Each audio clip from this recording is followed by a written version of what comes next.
Hi guys, আসসালামু আলাইকুম। আজকে আপনাদের একটা নতুন জিনিস দেখাবো, যেটা নাকি অল্প পয়সায় খুব সহজে মাছ কিভাবে ঘরের ভিতরে রাখা যায় খাওয়ার জন্য এবং বিক্রি করার জন্য, সেটাই আপনাকে দেখাবো।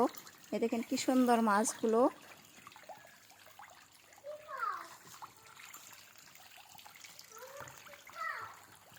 এই দেখেন ঘরের সামনে, এটাই হলো ঘর। ঘরের সামনে অল্প জায়গার মধ্যে পানি দিয়ে কি সুন্দর করে মাছগুলোকে রেখেছে। খুব অল্প পয়সায় এত সুন্দর করে মাছগুলোকে রাখা যায়। একদম ছোট ছোট দিয়েছিল মাছগুলোকে, কিন্তু এখন অনেকই বড় হয়ে গেছে। ওই আমার মেয়ে একটাকে খাওয়ার জন্য খাবার দিচ্ছে।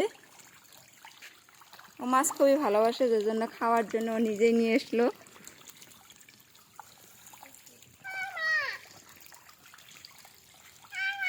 আপনারা যদি এরকম মাছ পালার জন্য খুব ইচ্ছুক থাকেন এবং মাছ ভালোবাসেন, তাহলে নিজেরও ঘরের ভিতরে এরকম করে মাছ দিতে পারেন।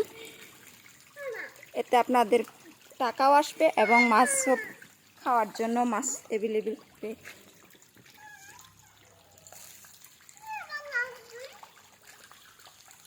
এখানে সব প্রজাতির মাছই রাখা যায়, যেমনি ধরেন কই, শিঙি, মাগুর, এরকম সব প্রজাতিরই মাছ রাখা যায়। কিন্তু এখানে অনলি রেখেছে কইগুলো, শিঙিগুলো অন্য জায়গায় রেখেছে, সেটাও আপনাকে দেখানোর চেষ্টা করব। কিন্তু কি সুন্দর করে মাছগুলো খাচ্ছে। একদম ছোট ছোট ছিল, কিন্তু এখন অনেকই বড় হয়েছে, প্রায় ধরেন খাওয়ার সাইজের মতো এসে গেছে আর কি।